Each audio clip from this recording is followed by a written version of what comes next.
Bonjour à tous, voici une petite vidéo pour vous apprendre à utiliser la propriété 2 des droites parallèles et perpendiculaires. Tout d'abord, que nous dit notre propriété?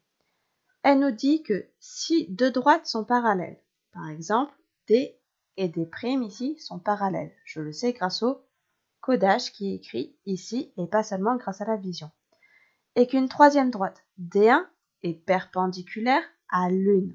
Qu'est-ce que ça veut dire? L'une, ça veut dire l'une des droites dont on a parlé avant. Donc soit perpendiculaire à D, soit perpendiculaire à D'. Donc ici, grâce à l'angle droit, je vois qu'elle est perpendiculaire à D. Qu'est-ce qui va se passer? Alors, si je la prolonge, elle va être perpendiculaire à l'autre. Sous-entendu, l'autre droite dont on avait parlé. Donc puisqu'elle était perpendiculaire à D, elle va aussi être perpendiculaire à D'. J'ai donc le droit de rajouter le codage. Voilà à quoi sert la propriété numéro 2, à être sûr et certain qu'il y a cet angle droit. À quoi vont ressembler les exercices? Vous aurez le dessin de départ avec la droite D1 qui va parfois être prolongée jusqu'à D', parfois qui va s'arrêter avant.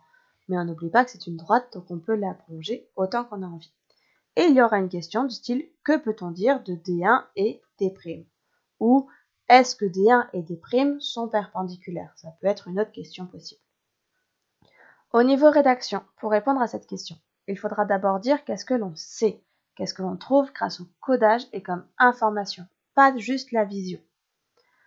Donc ici, on sait que D et D' sont parallèles. Donc première phrase, D et D' sont parallèles. Deuxième phrase, D1 est perpendiculaire à D. Encore une fois, je le vois grâce au codage. On a bien les deux informations de notre propriété numéro 2. Deux droites sont parallèles et une troisième, D1, est perpendiculaire à l'une de celles dont on a parlé avant. Donc je peux utiliser la propriété 2. Que me dit la propriété 2? Elle me dit qu'alors, l'autre droite, celle dont je n'avais pas encore parlé, D', va être perpendiculaire à D1. Donc je conclus, D1 et D' sont perpendiculaires. Tout ce texte peut aussi être écrit avec les symboles mathématiques. Au lieu de parallèle, on va mettre le symbole de parallèle. Au lieu de perpendiculaire, on met le symbole de perpendiculaire. Attention, propriété 2 et le je sais que, j'utilise, je conclus, doit toujours rester en français. J'espère que tu as tout compris. N'hésite pas à revoir la vidéo si besoin et on se revoit vite en classe.